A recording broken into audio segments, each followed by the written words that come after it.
Kaixo, egun on danoi, eskerrik asko, gerturatu zeaten danoi. Urtero bezala hemen gaude, errenta kanpaina, kasu honetan 2018ko errenta kanpaina eta ondaren zergan kanpainan nola jundan eta zenbakiek adierazteko. Nerekin, aurreko urtetan bezala, nere ezkerreta Yolanda Dominguez, zerga kudeaketako arduradune, eta nere eskubita Jokin Perona, Ogasuneko zuzendari nagusia.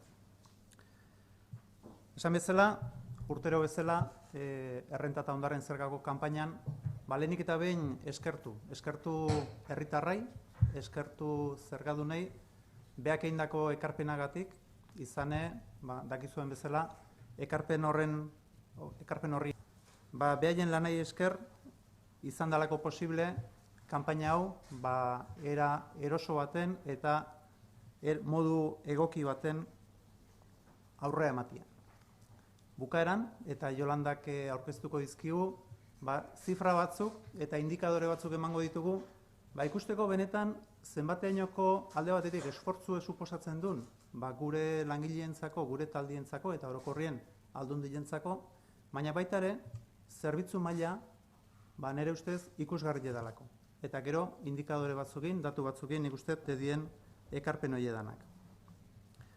Guk legealdi hasieratik eta aurreko legealdi hasieretik baita ere, benetan azpimarra jarri deu, zein importante dan ekonomi indartsu bat izatie gure ongizate maila babesteko. Izane, ekonomi indartsu horren bitartez eta kalidadezko enpleguen bitartez gai izango gea aberastasune sortzeko, lurralde osoentzako, herritar danontzako eta dudai gabe hori izangoa gure ongizate maila bermatzeko moduik hoberena. Ikusiko ditugun diru bilketa datu horiekin babestie eta indartzie. Eta dakizuen bezala, edo inoiz adierazi deun bezala, azkenengo 4 urtetan zorra desente jetxi deu, ez dakigu noiz, baina momentu ematen aizi aldako du, ez dakigu zergaitik ez dare, baina gure esku da ona da prestatzie aldundile momentu hortan, aukera gehiago izateko eta ongizate mailai afekzio gutxillo izateko. Beraz, errenta kanpainako emaitz eta pasaiez, eta errenta kanpaina hori dagokio nien, aurtene, azten dela, hau da itzultzea tokatzen dela, baina hemen grafikoen ikusi dezakezuen bezala, ikusi lehikezue 2013tik eukideun bidie. Dudai gabe, asrek eaman gaitu trajektori hau edo azkenengo urtetako ibilbide hau eitea. Emaitza positibo hauek, esan bezala, dudai gabe, lurraldiek 2018 bizi izan ditun parametro eta adierazle honen reflejo dia. Datu danak ikusten baitugu, ekonomia aldetik, bai barne produktu gordine, bai salmentak, bai enplegue, langabezi tasa beare bai, ikusiko deu, benetan datu honak izan ditugula eta bukaeran errentan kanpaina horren reflejo da. Beraz, honekin beti konplitzen da hasieratik esan deuna. Baliabideek lortzeko ekonomi indartsu bat behar dugu. Gure ongizate maila finantziatzeko baliabideek ez ditugu izango ez badaukeu ekonomi indartsu bat. Decía en euskera que la campaña de este año también ha sido muy buena. Hemos tenido una campaña positiva para el territorio. En total, hemos devuelto 275 millones de euros e ingresados 257 millones. Estas cifras arrojan un saldo de 18,7 millones negativo, mejorando en 3,1 millones de euros la campaña del ejercicio anterior. Cabe recordar que las últimas campañas, incluida esta, han sido muy buenas. Por tanto, la comparación, y tal como se puede ver en el gráfico, la evolución que llevamos en los últimos años es muy positiva. Esta evolución positiva es el reflejo de la fortaleza que ha tenido la economía guipuzcoana en el año 2018. El año 2018 ha sido un año bueno económicamente y así lo demuestran los distintos indicadores, desde el PIB, las ventas de las empresas, que han estado, llevamos 2 años prácticamente por encima del 7% en ventas. Hemos tenido una evolución del empleo muy positiva Por tanto, el reflejo de todo ello es la recaudación. Por tanto, la valoración de la campaña es muy positiva. Eta xehetasunetan sartzeko eta kanpainako datuek pixkat ikusteko, Jokin Perona, Ogasuneko zuzendariei emango diot hitza. Jokin? Egun on denoi, eskerrik asko etortzeagatik gaurko prentsaurrekora. Diputatuak esan du bezala, nik kanpainaren datuak emango ditut, xehetasun. Aurreneko diapositiba honetan ikus dezakeguna da aitorpen kopuruaren garapena zein izan den esparru bakoitzeko. Lehenengo gaia esan dezakeguna da, lehenengo urteekiko aitorpenak 1,1 hasi dira, 4.281 aitorpen, eta esparru guztietan hazkundea daukagu. Bai, nabarmentzea gustatzen zaigu hemen, bai guk bidaltzen ditugun autolikidazio proposamenak eta bai mekazinazatuak, Gipuzkoako aitortzailetatik 7,5 guk zuzenean bidalitako baliabideen ondorioz onartu dituztela. Hau horrela esan da, baita ere, nabarmendu nahiko genuke, orain dela 2 urtetatik hasitako plataforma berria, Zergabidea plataforma, benetan apustu handia egin duguna, aitzindaria dana estatuan, beste lurraldeekiko eta beste ogasunekiko, eta honen helburu nagusienetariko bat da, baita ere, eskaintzen ditugun zerbitzu horiei erraztea aitortzaileei benetan beraien betebehar fiskalak betetzeko.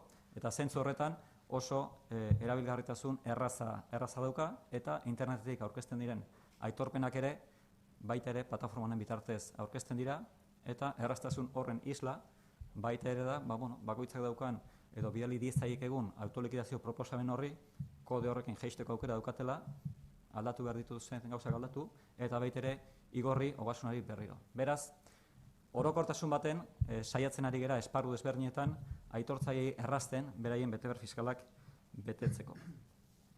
Hurrengo diapositiban ikusten duguna da aitorpen kopuruak emaitzen arabera. Bi arloak, bai itzultzekoak eta bai ordaintzekoak hasi egin dira. 377.789 aitorpenetik 381.770 pasagera, eta 10-etik 6,8 itzultzera izan dira eta 3,1 ordaintzera. Hori izan da gutxi gora bera aitorpen kopuruen garapena. Itzultzera izan diren aitorpenen inguruan ikusten duguna da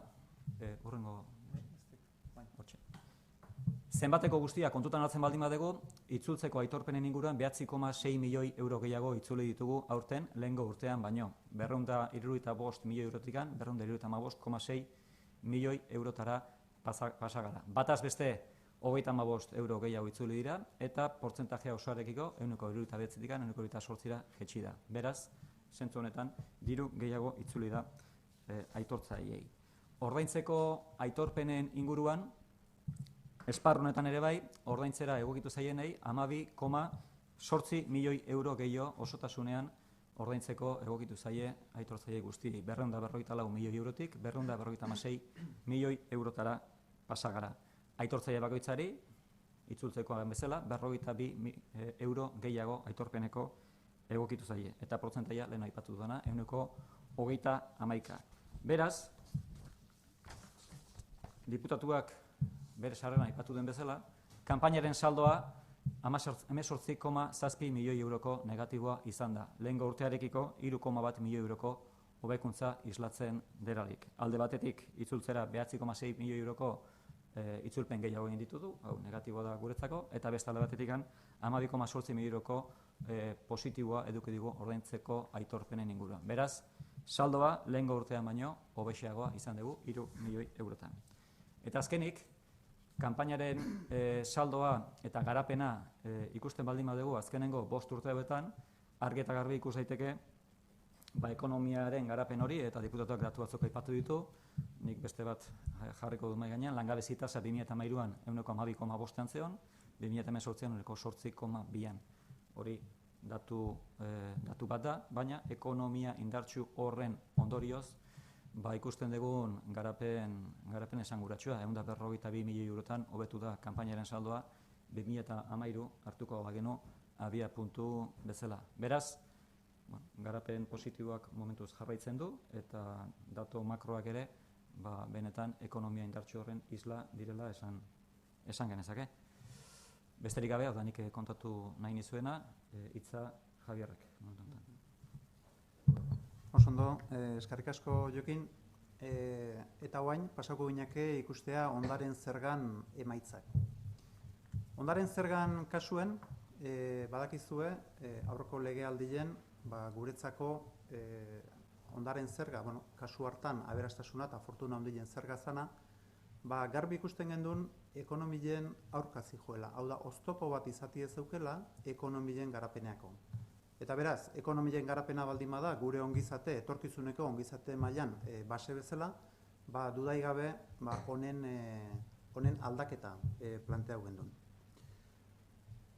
Aldaketa hori, edo erreforma hori, bi pausutan egin gendun. Alde batetik, 2015ko bukaeran, enpresan partaidetzak salbuetzita utzi ginen, sobretodo eta batez be, enpresa familiarrak babesteko. Bestaldetik, igiezinen balorazioen, aldaketa batzuk egin ginen, kalkulua errazteko, ze momentu hartan baita ere, katastruen revisioa egin gendun. Eta era bertan, tarifan eguneraketa egin gendun, hau da, tarifak hilo egin ginen. Kontuen eko behar du, momentu hartan, guk eukendun ereduez, zehola guztiz desarmonizauta, bai Bizkaiakin, bai Arabakin, bai Naparroekin, eta guretzako harmonizazio hori ere importantia zen.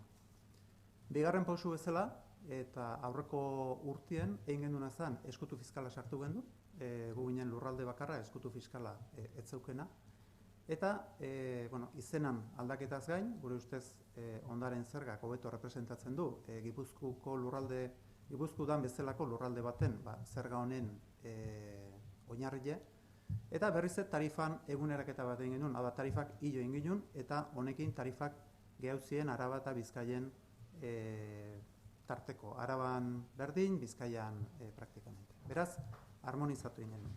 Hau da, alde batetik, hitzetatik ekintzeta pasau ginen, hau da, esaten genduna, gure ustez oztopo bat zana, mai gainen jarri genuen erreforma bat, eta aurrea eman genuen, eta bain, ekintza horietatik emaitzeta pasau geha. Eta emaitza zein izan da? Hemen ikusi lehik ezue, azkenengo urtetako zein izan dan ibilbidi. Eta ikusten dezuen bezala, eta hori izan pixkat gure helburue, beti esan izan deuna, hitzetan eta ekintzetan zan, helburu berta iristeko bide ezberdinek bat zeudela. Eta askoz bide zentzuzko hauek. Eta bukaeran, eta hori naiz eta 2018ko burtsan itxiera berezik itxarra izan dela. Hau da, guk oinarri bezala Gipuzkoako aberastasuna hartzen badeu, hor partideik importantena akzio die, hor partideik importantena partizipazio die. Orduan, partizipazio horietan, balorazio horietan, aberastasun hori neurtzeko orduen, hori baita oinarrile, ze ikusi desente izaten du, burtsak nola evoluzionatzen duen. Eta 2018ko itxiera, 15%ko jeitsiera batekin itxizun. Hau da, azkenengo 7-8 urtetako jeitsieraik handiena izan zen. Benetan, jeitsiera oso handia izan zen. Konparatzen badeu 2014ekin, pixkat hor zifrak berdintzen diena dirubilketa aldetik, ikuste ditugu, 59 milioi eurotan bukatu deula, 2014en praktikamente pareko, 2014en 10.200 puntutan zeon IBEX-a, adibidez. Eta 18en itxieran, 8.500 itxidu. Hau da, benetan, konparaketa oso handia da. Aldie oso handia da eta eragine oso handia da. Baina, importantena da, demostrau nahi gendula, bide ezberdinetatik helburu berta iristi bat zeola. Hau da, aurreko modeluekin geukendun dirubilketa lortzie geneukela, beste erabatea gauzak einde. Eta batez be, beste segurtasun bat emanaz eta beste lurralde klase bat izanaz. Por zerto, beste lurraldiekin harmonizauta. Beraz, nik uste dut, hau dala, falta zikuna ez. Hitzetatik ekintzeta pasau ginen, eta ekintzetatik emaitzeta pasatzi falta zikun. Eta hauek die emaitzak. Decía que en la campaña de patrimonio, bueno, en los últimos 4 años hemos llevado a cabo una reforma normativa, una reforma fiscal, pasando de lo que era el impuesto de grandes fortunas, de la riqueza y de las grandes fortunas, al impuesto de patrimonio. Un impuesto de patrimonio armonizado con el resto de territorios y más acorde a la naturaleza, entendemos, de Guipúzcoa. En ese sentido, bueno, en nuestra opinión, el modelo que teníamos era un modelo que representaba un riesgo para el desarrollo de la economía y desde el principio hemos dicho que necesitamos una economía fuerte si queremos defender nuestro bienestar social.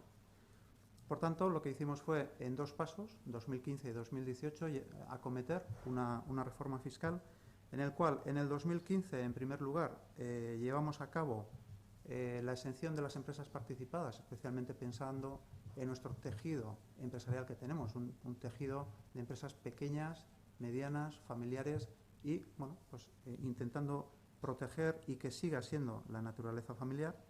Y, por otra parte, también revisamos la forma de calcular los activos inmobiliarios, sobre todo porque estábamos llevando también la revisión del catastro, con lo cual lo que hacíamos era facilitar ese cálculo. Ya incrementamos también las tarifas y ya en el 2018 lo que hemos hecho es introducir lo que nos faltaba, que era el escudo fiscal, que éramos el único territorio que no tenía escudo fiscal, y lo que hemos hecho otra vez es incrementar las tarifas para ya armonizarnos con el resto de territorios. Por tanto, podemos decir que hoy tenemos un impuesto de patrimonio armonizado con el resto de territorios.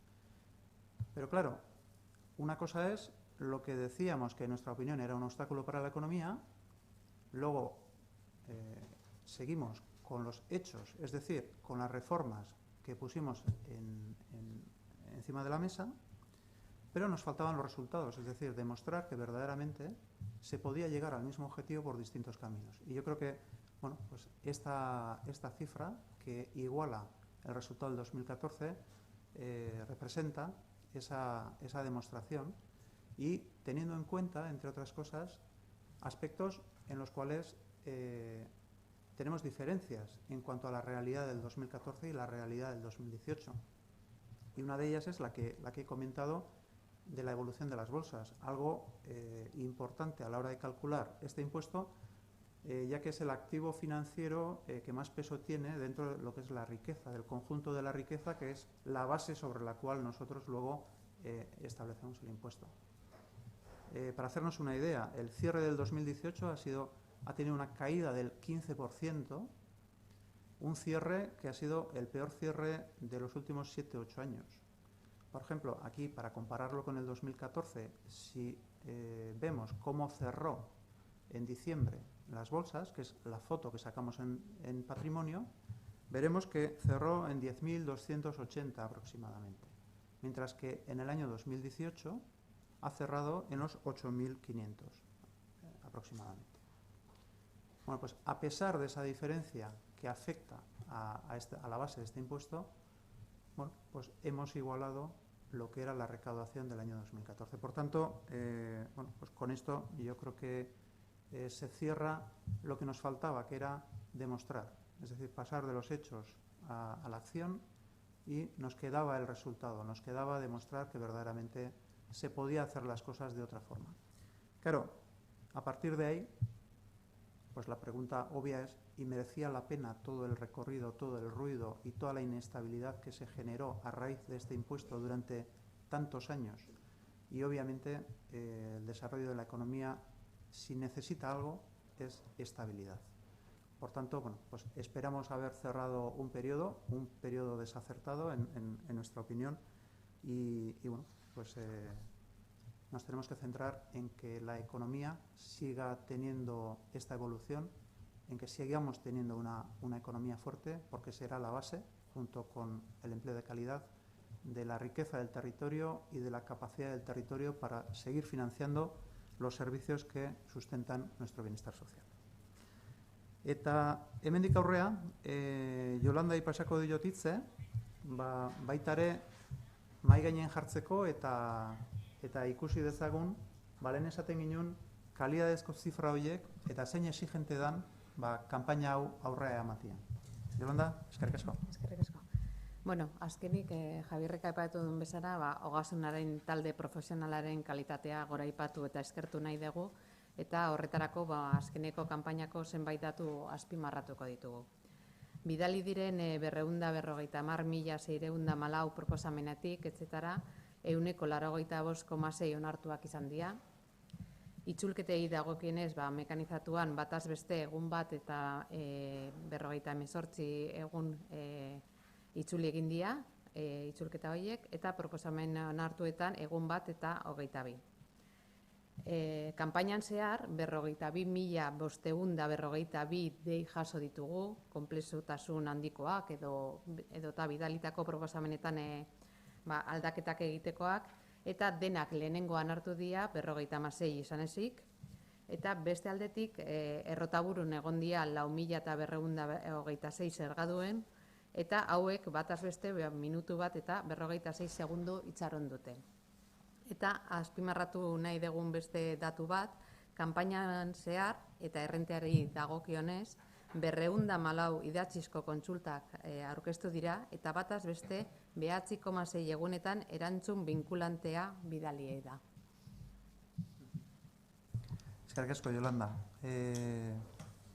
Dudai gabe, ni naizta ja laugarren urte izangoa, oraindiken zifra batzuk harritu iten haue, eta benetan makinaria oso ondo funtzionatu behar du, Jolandak esatezun bezala, ez? 4.226 zergadun pasa, eta minutu bat eta 56 segunduko itxaron media bat izateko. Nik uste dut, eta deietan igual pasatzen da, ez? 56 dei galtzie, 42.500 y piko deitik, nik uste dut erronka badala, ze bukaeran gure espiritu da eta gure bete beharra da herritarrai zerbitzu ona ematie, herritarrai erraztie, lehen jokinek esan duen bezala, esfortzu asko egiten deu, bai personatan eta bai teknologien, fiskalidadie dauzken obligazio horiek kumplimendu hori errazteko. Beraz, erronka bat da hola segitzi eta dudai gabe gure esku da ondana egingo deu hala segitzeko. Eta hemendik aurrea, nahi dituzuen galderak, zuen eskura.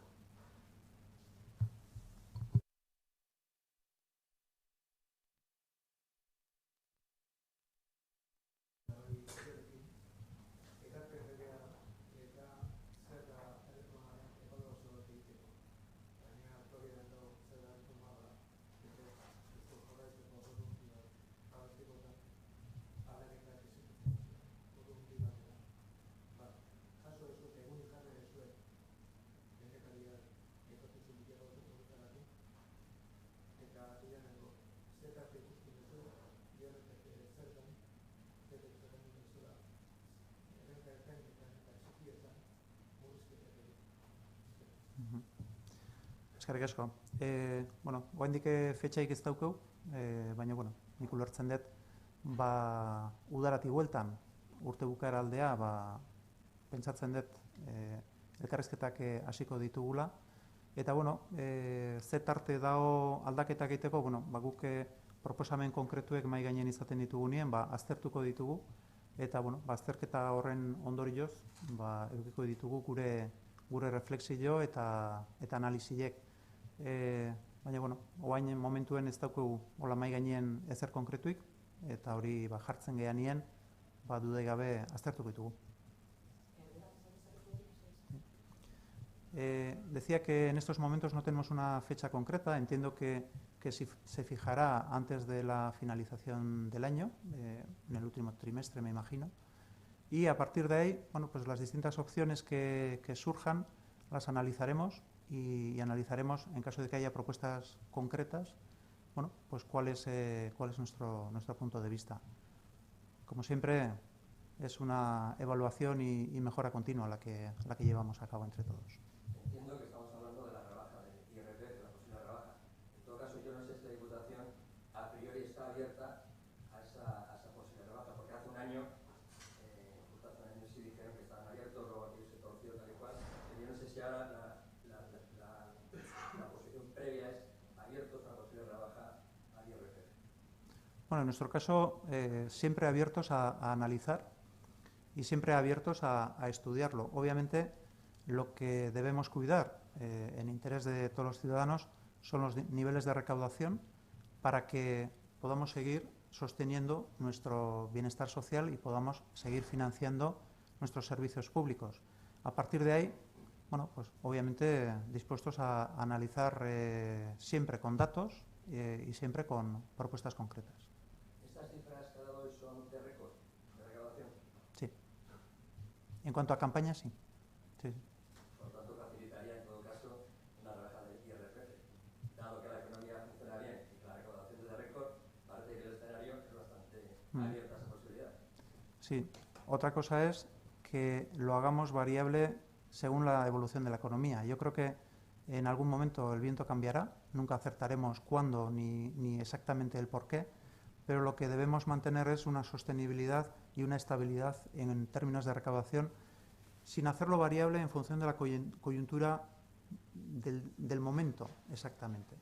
Al final yo creo que esas decisiones tienen que ir más parejas al modelo que queremos tener, al modelo fiscal que queremos tener en el territorio de financiación de esos servicios públicos y no tanto de la coyuntura económica que vivamos en cada momento. Esa es mi opinión.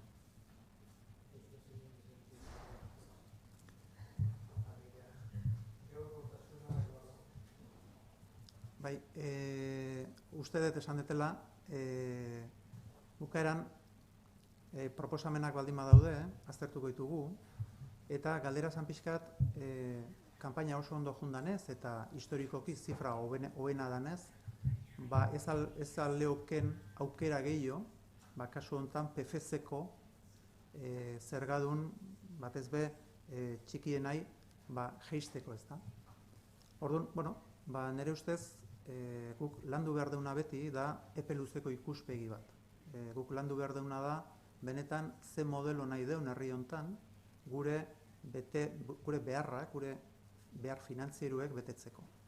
Eta ez horren beste momentuko koiuntura ekonomikoa.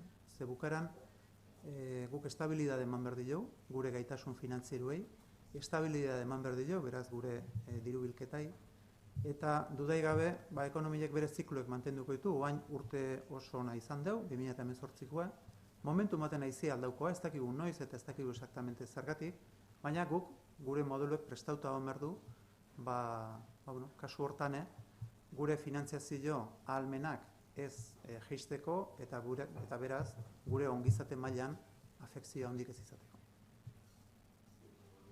Quería el dato concreto del ingreso, sé que se ha facilitado, me gustaría que lo recordara, el dato del ingreso neto por IRPF en 2018 en Guipúzcoa y su comparación con el 1 o 2 años anteriores, con la cifra global del ingreso neto, al margen de los datos que nos han aportado de mayor o menor cambio entre devoluciones y pagos.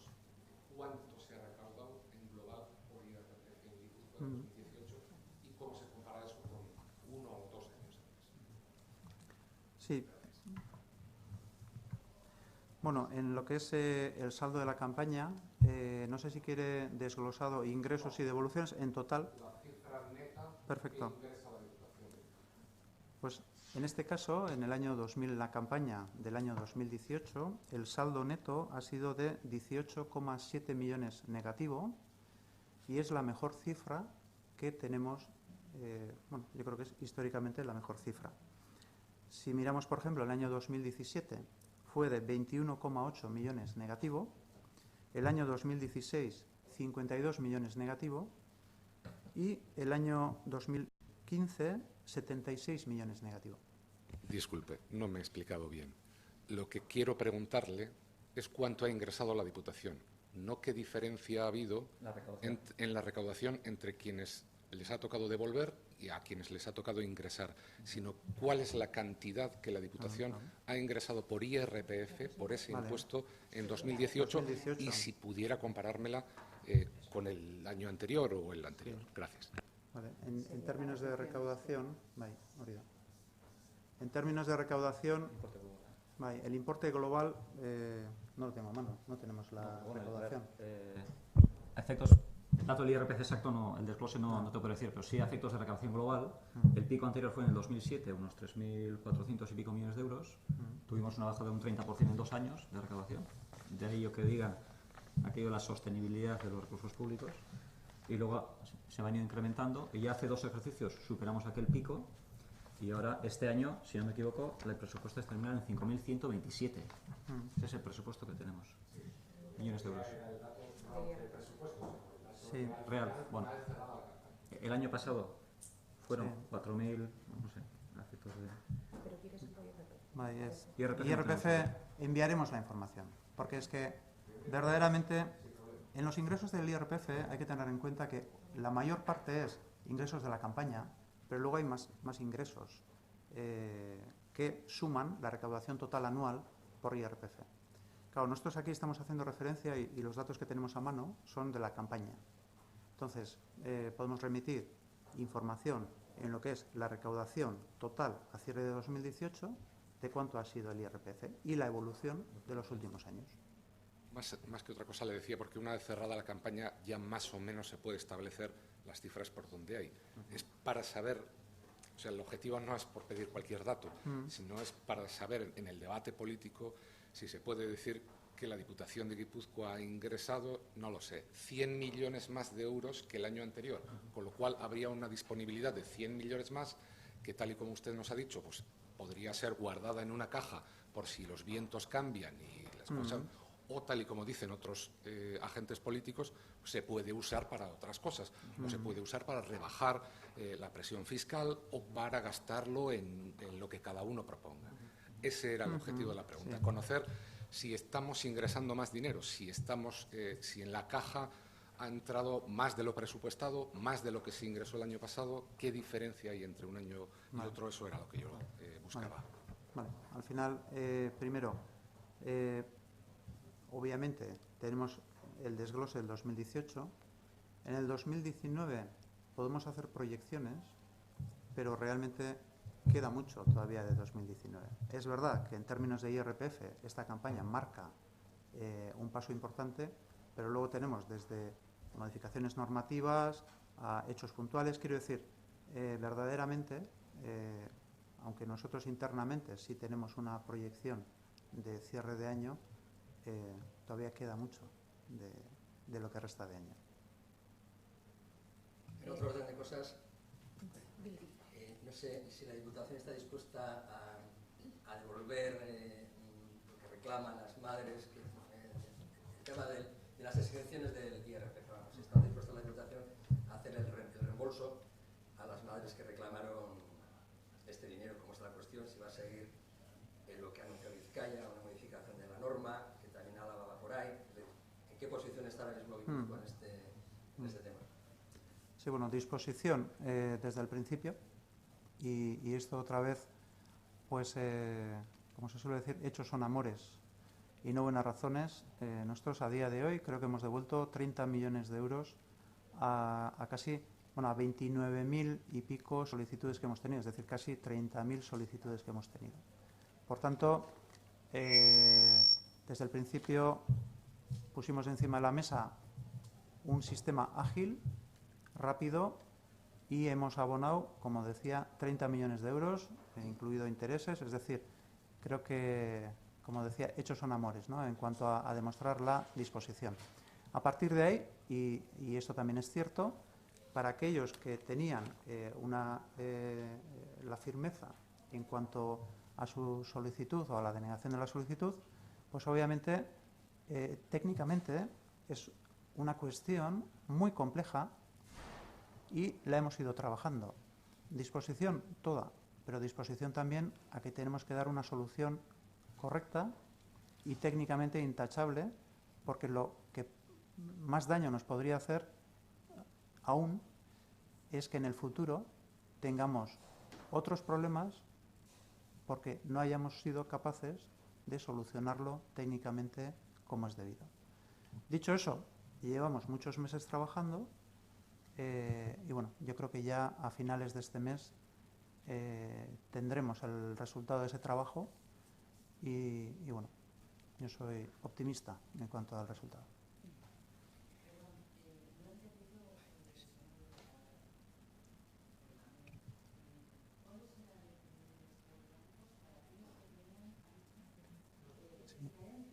Firmeza. Sí. Sí, aquellos que tienen una resolución firme, porque al final, es decir, administrativamente no es posible reabrir y poder devolver. Para hacer una idea, hemos devuelto 30 millones de euros. El problema que estamos hablando, en términos de devolución, no llega a 100.000 euros. El coste que llevamos del trabajo, el análisis y la intensidad que le estamos poniendo para encontrar técnicamente la mejor solución es muy superior a esos 100.000 euros, que obviamente pues estaríamos encantados de devolverlo. Correcto, sí. 100.000 euros. A salsa que los caracoles, sí, sí.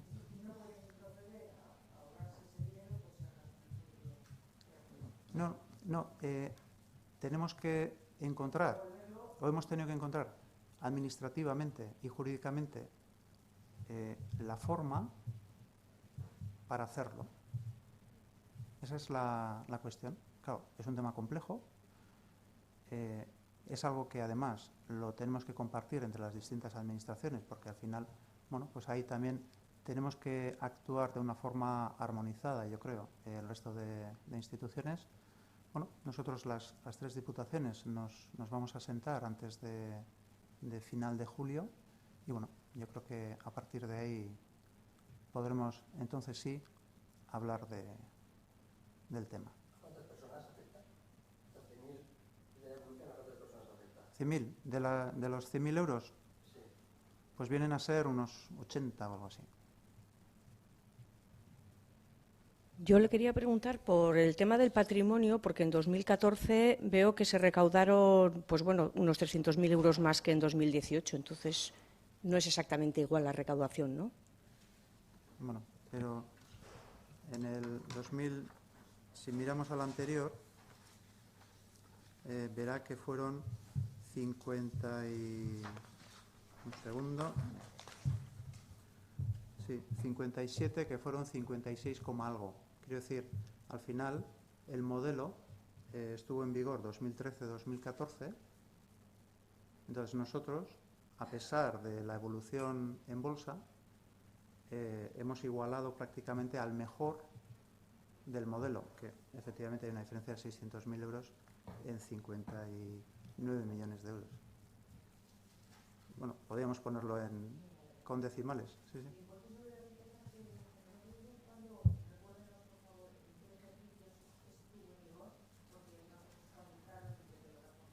Sí, 13-14. ¿Y? Eso es. 13 y 14, sí. 13 y 14. Sí.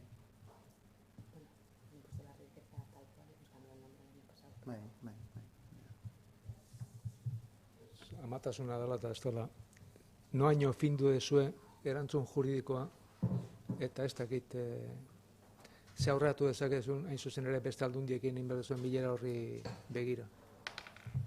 Bueno, nik uste dut bakoitzak landu deu, ez, geure etxien, guk ja jaso deu baitare aurreko astien, ez, uste jaso gendula estaduek nola ingo dun, eta, bueno, hortik aurrera bakoitzak bere etxien landu du, eta guain ingo deuna da, elkarrekin banatu, bakoitzan soluzio horiek, eta, bueno, danon artien bat osatu. Nik uste dut ona dala hirurok modu harmonizatu baten soluzionatzea eta bueno, hori ja nola ingo deun eta bueno, teknikoki norbaiti interesako balio uztaila bukauta gero ez leuke inongo arazoik aztertzeko.